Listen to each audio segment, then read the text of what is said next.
Pas zgjedhjeve të 11 maj, deputetët e opozitës duket se kanë nisur pushimet, ndërsa socialistët po mësohen me diskutimet në komisione pa pasur tensione nga demokratët.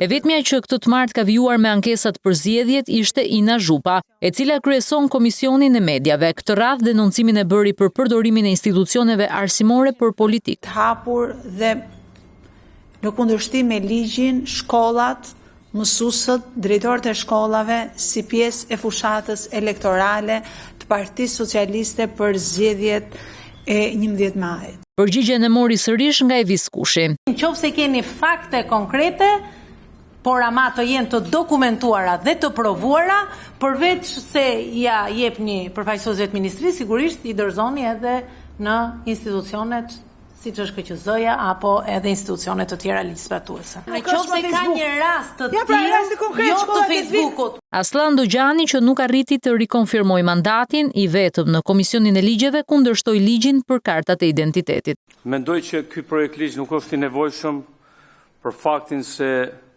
unë do të propozoja të mos kishim fare pasaporta dhe karta identitetit, ta kthenim si në kohën e Enverit, që në atë kohë nuk kishim karta fare dhe e dinin gjithë se ku ishim, sa ishim, dhe besoj që nuk ka nevojë se sot na kontrollojnë me patronazistët. Tani vetmja bandë politike që ne kemi parë në parlament është ajo e PD-s që për 4 vjet ç'nuk kanë bërë.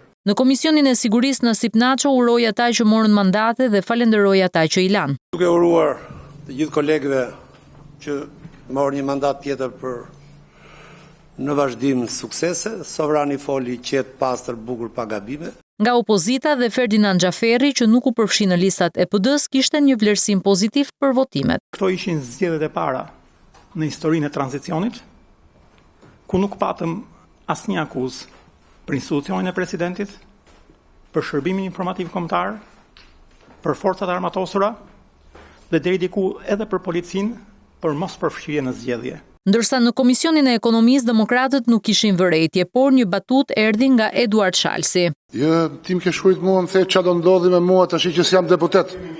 S'jam deputet, më thua mua. Këtë të marrë dhe Sali Berisha nuk doli në konferencën e përditshme në Tiranë për zgjedhjet, pasi mësohet se ka udhëtuar drejt Brukselit.